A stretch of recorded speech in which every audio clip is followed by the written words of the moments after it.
Good evening. My name is Gary Bean, and I proudly serve as chairman of the board of the World Trade Center of Greater Philadelphia. And on behalf of the board of directors, many of whom are here tonight, we want to welcome you. And I'm Linda Conlon, president of the World Trade Center of Greater Philadelphia. And thank you, everyone, for joining us for the 20th Annual World Trade Centers Day Awards celebration. Here in Philadelphia, we celebrate visionary leaders who strive to make Greater Philadelphia a strong global competitor and a world-class region, as well as those that we have partnered with to achieve international success. In fact, we've been recognizing global leadership for about 2 decades.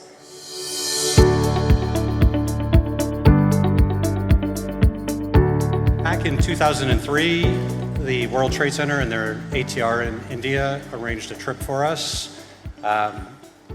Myself and Kevin traveled to India, being very new to the market, not knowing what to expect.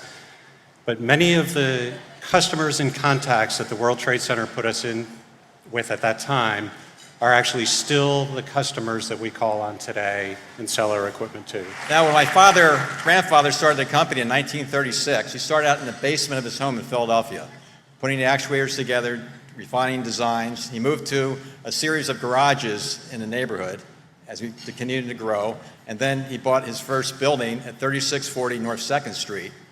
But his focus is really on the domestic market, and in Pennsylvania, Ohio, some other states, he really didn't look beyond that. He was just trying to get his business going. So I think if he were alive today and to see what happened with electric actuators in over 70 countries, he would be thrilled and very happy. So I want to thank Linda and the team for making all of that possible and helping us. And I also want to congratulate the World Trade Center of Philadelphia on 20 years. Heard many times about the 20-year anniversary of the World Trade Center. So because I'm getting the Legacy Award and because it's the 20th anniversary, I'm going to talk a little bit about the history. And you heard a little bit about it in the beginning, but I like to think about, I bet you a bunch of people in this room have seen the musical Hamilton, right? And if you've seen the musical, you probably love the song, The Room Where It Happened. And I love that song, and when I was reflecting on the start of the World Trade Center, I had to think about the room where it happened. And the room did not include Madison and Hamilton and Jefferson and Burr. Nope, they weren't there. But it had Stamatakis and Schiffman and Drayton and Bogle and Leonard and D'Alessio, a bunch of those founding fathers who are here this evening. And I had the great fortune to staff that effort, the creation of the World Trade Center. And these guys did a lot of negotiations. And if you know any of them, you know that they don't give an inch unless they really, really have to. And being in that room and watching those negotiations has really impacted the way I've moved forward and the way in which I negotiate. Once the World Trade Center license and the real estate negotiations were settled by these founding fathers, the real work had to start. And that's when they brought in the ladies. I just have to say. And it was an office at the Delaware River Port Authority where Melissa Grimm created the foundation for the World Trade Center. And soon after that, it was where Joanna Savides became the first president and CEO of the World Trade Center, and she created the staff, the board, and the programs, a number which we have in place today. And there were also founding women on the board of directors. Real partnership, real camaraderie can be built through commerce. And not only commerce across city streets or city neighborhoods, but commerce across this globe.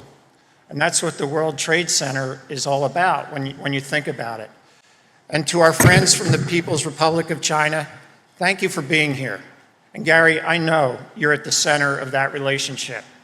And I firmly believe that these woes that we feel in this world, in our society every single day, can be cured by people of different races, different country, different religion, different sexual preference.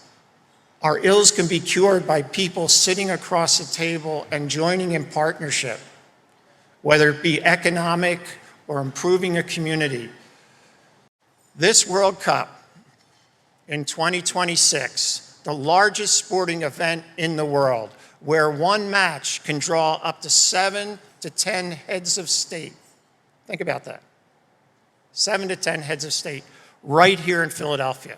We'll have 5 to 7 matches. It'll be a month where we celebrate and host thousands upon thousands of people from around the world who are interested in knowing about our commerce, who are interested in knowing about our neighborhoods, who are interested in knowing about and trying our restaurants, and we will show them what Philadelphia is all about.